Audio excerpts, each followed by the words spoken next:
সমস্ত জল্পনা কল্পনার অবসান ঘটিয়ে বাংলাদেশ জাতীয় ফুটবল দলের নতুন প্রধান কোচ হিসেবে নিয়োগ পেয়েছেন যুক্তরাষ্ট্র ও জার্মানির দ্বৈত নাগরিকত্ব থাকা থমাস ডুলি। আজ শুক্রবার সকাল ৯টার দিকে এমিরেটস এয়ারলাইন্সের একটি ফ্লাইটে তিনি ঢাকার হযরত শাহজালাল আন্তর্জাতিক বিমানবন্দরে এসে পৌঁছান। বিমানবন্দরে প্রায় ঘণ্টাখানেক আনুষ্ঠানিকতা শেষে বাফুফে স্টাফদের অভ্যর্থনায় তিনি হোটেলের উদ্দেশ্যে রওনা হন।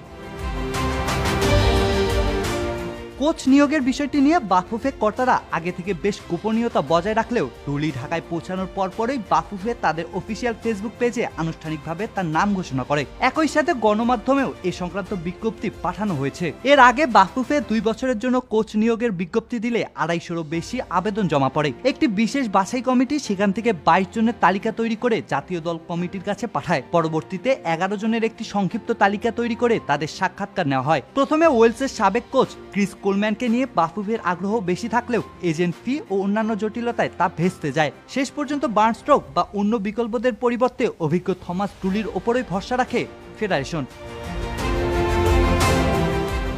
বিশ্ব ফুটবলের দীর্ঘ 43 বছরের বিশাল অভিজ্ঞতা রয়েছে ডুলির। খেলোয়াড়ি জীবনে তিনি যুক্তরাষ্ট্র জাতীয় দলের হয়ে 1994 বিশ্বকাপে অংশ নেন এবং 1998 বিশ্বকাপে দলের অধিনায়কের দায়িত্ব পালন করেন। পরবর্তীতে 2011 থেকে 2014 সাল পর্যন্ত কিংবদন্তি কোচ ইয়র্গেন ক্লিন্সম্যানের অধীনে যুক্তরাষ্ট্র দলের সহকারী কোচ ছিলেন তিনি। আন্তর্জাতিক কোচিংয়ে এশিয়ান ফুটবলের বাস্তবতা ও সমর্থকদের আবেগ সম্পর্কে ডুলির গভীর ধারণা রয়েছে। এর আগে তার অধীনে ফিলিপাইন জাতীয় দল ইতিহাস করে অপরাজিত থেকে এশিয়ান কাপের মূল পর্বে জায়গা করে নেয় এবং নিজেদের ইতিহাসে সর্বোচ্চ র্যাঙ্কিং অর্জন করে। বাংলাদেশে দায়িত্ব নেওয়ার আগে তিনি গায়ানা জাতীয় দলের প্রধান কোচ ছিলেন, যেখানে তার অধীনে দল টানা 4 ম্যাচের সবকটিতেই জয় পায়। যুক্তরাষ্ট্র বংশোদ্ভূত এই জার্মান কোচকে পেয়ে বাফুফে বেশ আশাবাদী। ফেডারেশন মনে করছে বাংলাদেশের তরুণ ফুটবলারদের ভেতরের সম্ভাবনাকে জাগিয়ে তুলে জাতীয় দলকে আন্তর্জাতিক স্তরে আরো প্রতিযোগিতামূলক ও সফল করে তুলতে থমাস ডুলি সঠিক কান্ডারি। অবশ্যই তার হাত ধরে দেশের ফুটবলে এক নতুন অধ্যায়ের সূচনা হতে যাচ্ছে।